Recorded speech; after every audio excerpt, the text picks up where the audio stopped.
How much you know about hunting? What do I know about hunting? Played a lot of duck hunt on Nintendo as a kid. That's about it. What do you love about quail hunting? What do I love about quail hunting? Everything.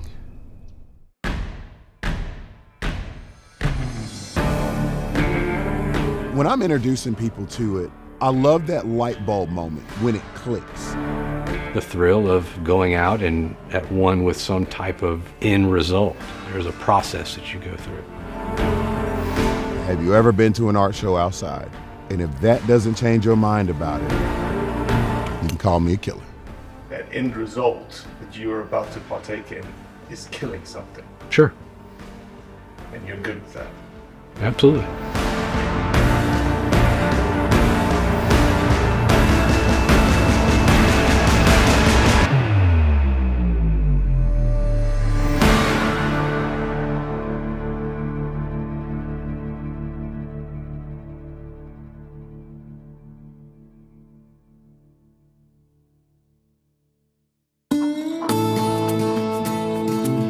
So my name is Andrew Ratcliffe. I'm a founder of an audio production school called Tweed Recording. I guess my main responsibilities per day are as a dad and a father, but other than that, I mean, I'm a politician, ex-rock and roll drummer, producer, engineer, opinionator, working with wonderful, beautiful, crazy musicians, and I include myself in that. Maybe not the beautiful part, medium handsome. Do you have an opinion or perspective around hunting? Sure. I mean, the things that I've learned are watching you come along and grow this nonprofit and learn how, it is important and it is sustainable if done the right way, and not much wrong with it that I can see through the lens that you've provided. My dad hunts. I just always kind of went with the idea that I was going to go spend 4 hours outside. I'd rather be punishing myself hitting a golf ball. Why do you think people love to hunt? I mean, it's outdoors. I mean, from a biblical and spiritual standpoint, I mean, you're getting back to Mother Earth. I mean, what God created for us to be out and be in. I mean, I think that's the first thing. And then there is the thrill of going out and at one with some type of end result. There's a process that you go through.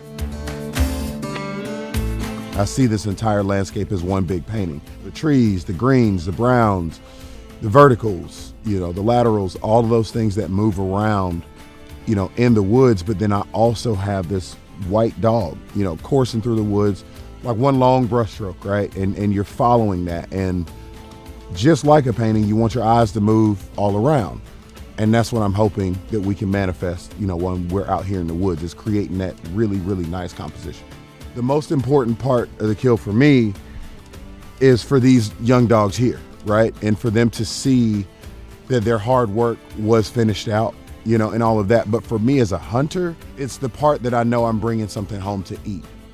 But too much of that killing prevents a good time out here in the woods with the dogs. So I think there's a fine line between how we go about killing and why we kill. You have any expectations for what's about to come? No, just to have fun and learn and see if it's something that I might want to go and do instead of playing golf all the time.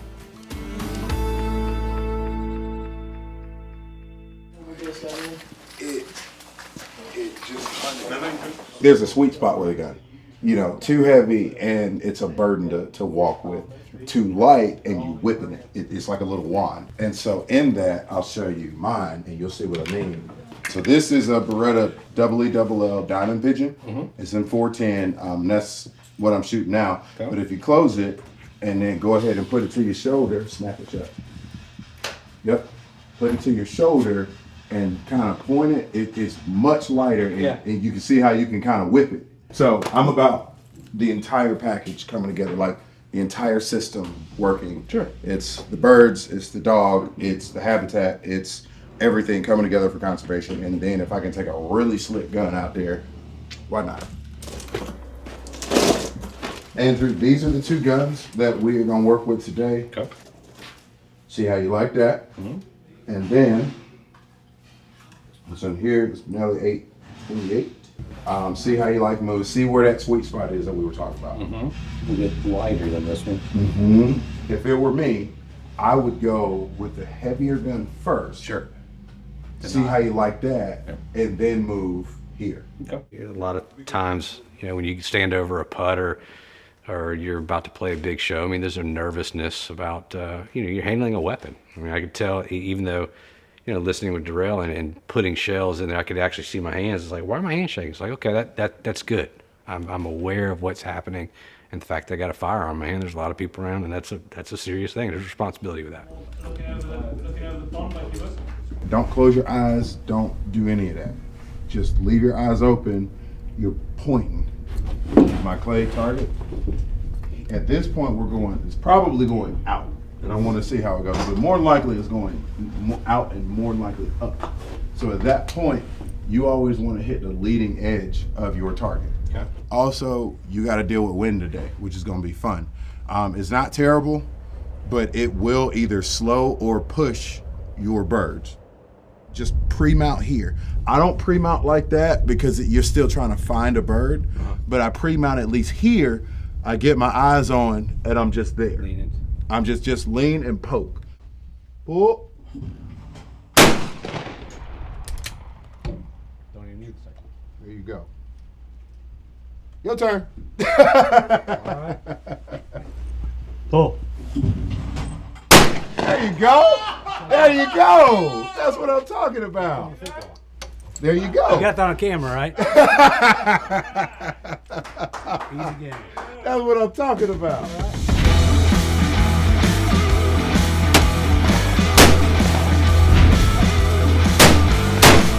Got it.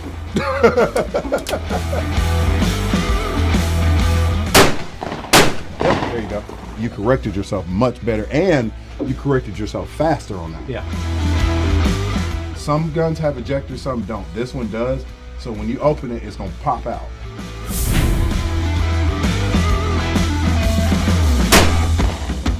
By the time that bird leaves this grass here, you need to be on it here. Pull. All right. There you go. When it's unnatural like that, man, get on that bird quick.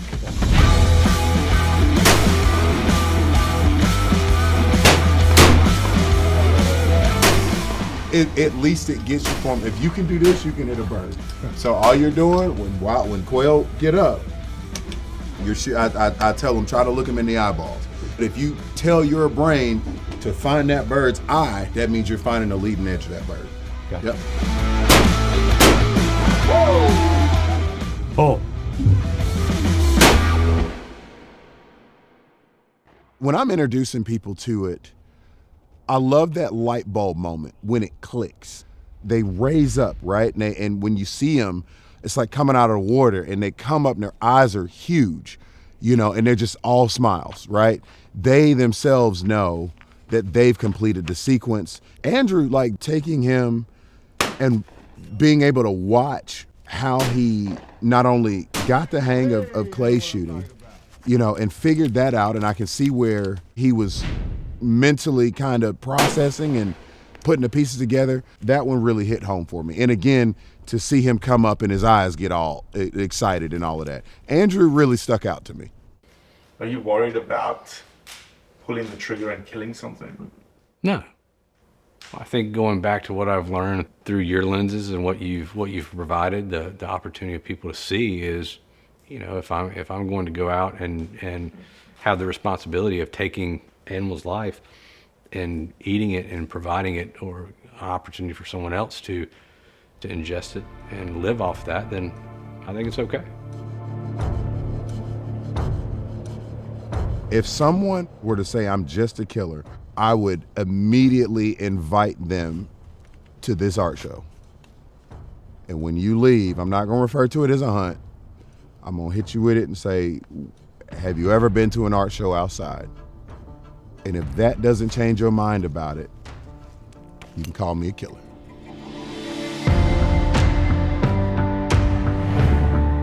Here it's gonna be a little bit different. We're not calling pull. Birds may get up to your left, birds may get up to your right, birds get in front. So Before we do anything, I want to talk about where to shoot.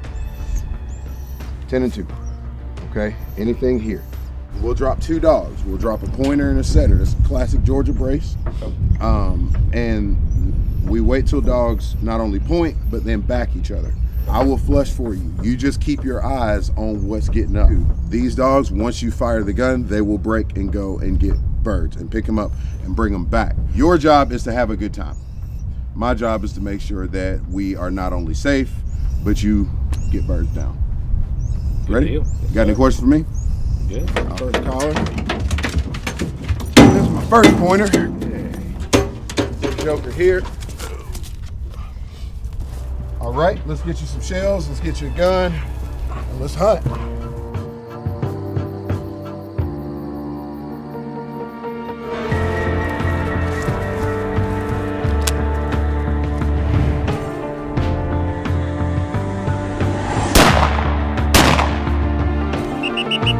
Let's go. Dude, you hit that.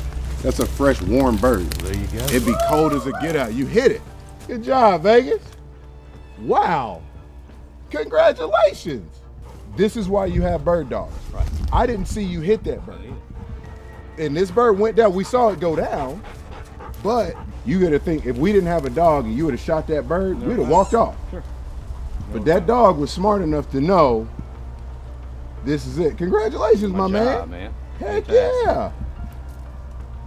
That's a whole bird, dude. Yes, sir. Let's go find some more. Yep. So I like that. I like that course. And my dogs are white, so you can see them in the woods. Yeah, we got a double point is what's happening. Vegas, come.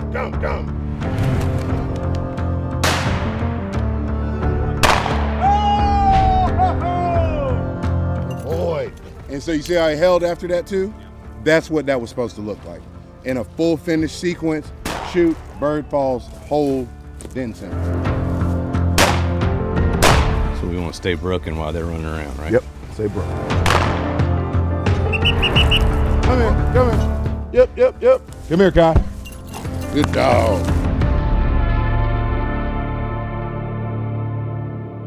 I love taking folks out, new people, to show this. First of all, it's like, I'm an artist, so it's in the same way as like showing somebody a painting. For me, the dogs are kind of the connecting pieces to all of this.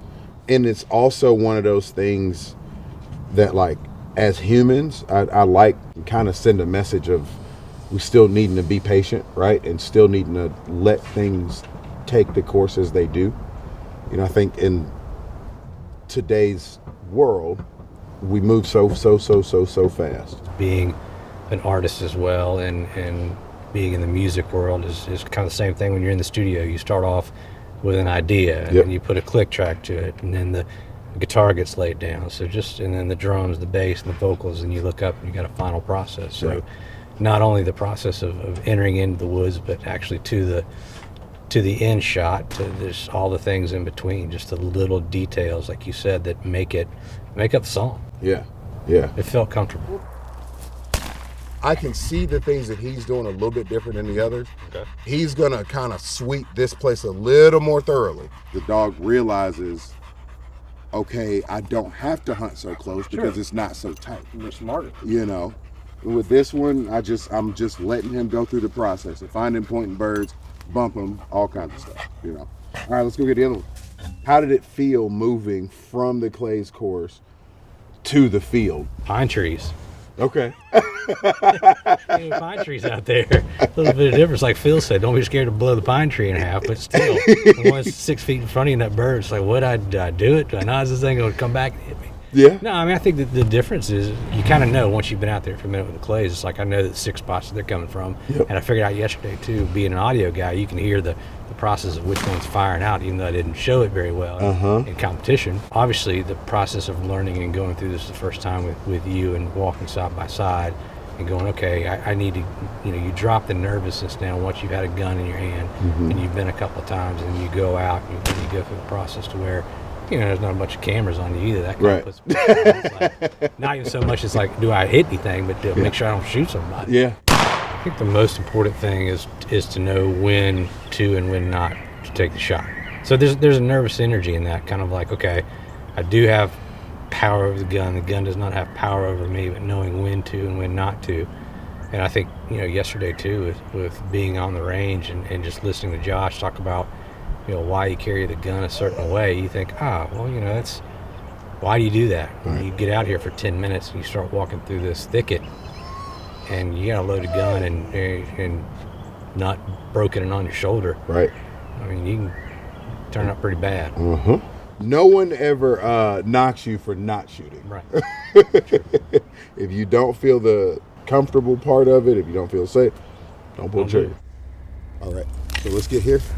You got back a point, so walk with me. Okay. Joker. Good boy, Vegas. We got another point over here. All right, so let's do it again. So he's looking to, he's in that general vicinity. So that bird is that bird is gonna get up in front of him and go that way. where he's looking. Yep, look at his eyes. Okay. Yep, but stay with me though. Come on. Whoop, whoop.